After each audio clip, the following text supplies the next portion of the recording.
How do you kind of see your group? I'm excited about this group. It's a tough group. It's a physical group, and they hold each other accountable.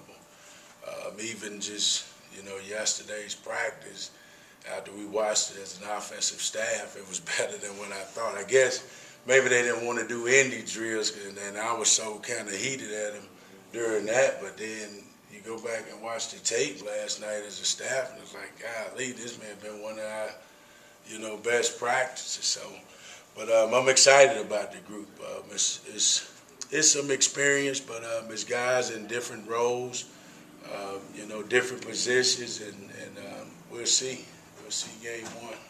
With a lot of guys moving around, how have you seen whether it's Tyree or Daryl adjusting to those positions? I think they've done well. I think Tyree, I expect a big year out of Tyree. He's a big athlete that I think is going to hold his own. And I think a lot of people are going to recognize who he is this year. I think Daryl's done well. I think, Daryl is probably more of a natural center, I would say, than Elton because he is a vocal guy, more of a vocal guy, and I think he kind of wanted to be in that role. Very communicative, high football IQ, gets it and understands the game, knows when to make adjustment calls, and he does a great job of putting the five on the right page. I think Greg's done well at right tackle. I think Stu's done well at right guard. I think all those guys have done well being in new roles. But again, you don't know till the spotlight come on, and once that football is kicked off next week, we'll see. And beyond that starting five, how do you feel about the rotation of guys behind them? I feel good about it. I think we got some depth. However, that Greg and Tommy and Stuart Reese, however that unfolds, they're probably going to end up getting equal playing time anyway. And the one that's not starting on paper, he's probably going to end up playing more than the one on paper anyway because he's able to play multiple positions. But I feel good about that. I feel good about Mike Story being a veteran player, Mike being a tough guy. He's a smart guy and probably has as much passion about the game than anybody in the room. So I feel good about the depth we had. It's just a matter of us staying healthy. I think LaQuiston Sharp's done a phenomenal job. I think I was kind of rotating him and Cam Jones early in the spring to where he couldn't really get comfortable. And I think since he's gotten more reps this camp, I think he's gotten better. So we got some guys, but we just got to stay consistent and, just keep working day in and day out, trying to get 1% better. Charles Cross came in as a highly recruited guy, got here early. Just how much did that help him? That kid's that's phenomenal.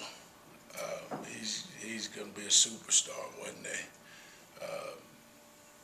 Sharp kid from a football IQ standpoint, very coachable. You tell him something one time, he can apply it from the classroom to the football field. As humble as they come, he can hold his own against, the starters that he faces. It'll be interesting to watch him today, getting a lot of reps against our number one defense. And I expect him to go out and do what he's been doing. To be honest with you guys, I don't think I've ever been around a true freshman with his ability along with his mental capacity. Such a, I guess, mature young man for his age. He doesn't act like a freshman at all. Doesn't really joke around. He's real business-minded. I would say kind of similar to Deion Calhoun, and that's, I think, one of the reasons, obviously, why Charles is ahead of the other freshmen, because he's been here for going on 9 months, and he's learned behind some pretty good players. So he's done well.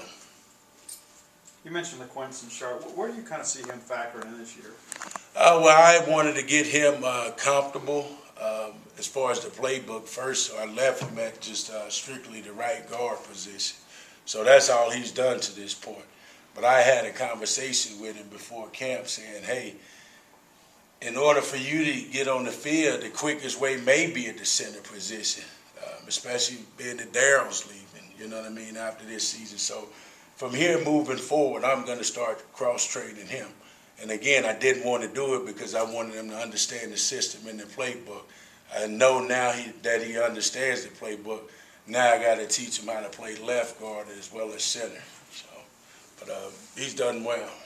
We haven't asked a lot about Deron Parker. How has he come along here? DP's done well. I'm proud of him. I expect a big year out of him. I think it's time for him to flourish and show people what he's capable of. He's a big, strong, sturdy, powerful kid. Does a great job, he and Daryl, when passing off twists in pass rush.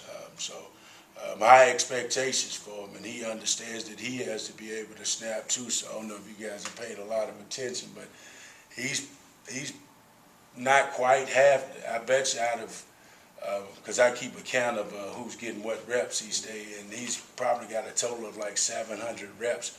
I bet you 300 out of those 700 are at the center position. So, and he's played against our defense. Again, I don't believe in putting kids in situations in the game that they haven't been in practice. So he understands that he has to be able to play center at any given moment, because it will be times this year to where I'm going to play him at the center position. So, but he's done well.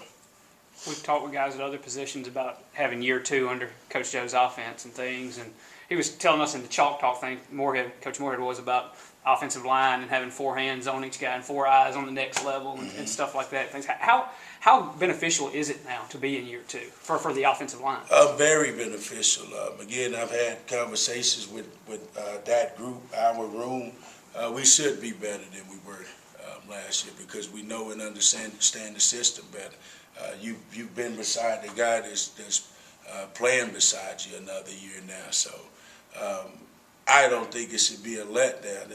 We should definitely be better and have more confidence and understanding who's my help when I got help, and even if I have help, how do I step, knowing those things according to the play call. When y'all put the roster together next week for the road trip, how many linemen do you expect to take for the first game? Definitely going to be 2 deep, I say, so at least minimum 10, possibly 11, maybe. We haven't really had that conversation yet, but we should at least 2 deep, 10 guys. So. Will some of those guys also be playing on the punt team or place kick protect, those kind of things? No, it won't be. They won't be other than field goal protection. That's the only special teams that my guys will be on.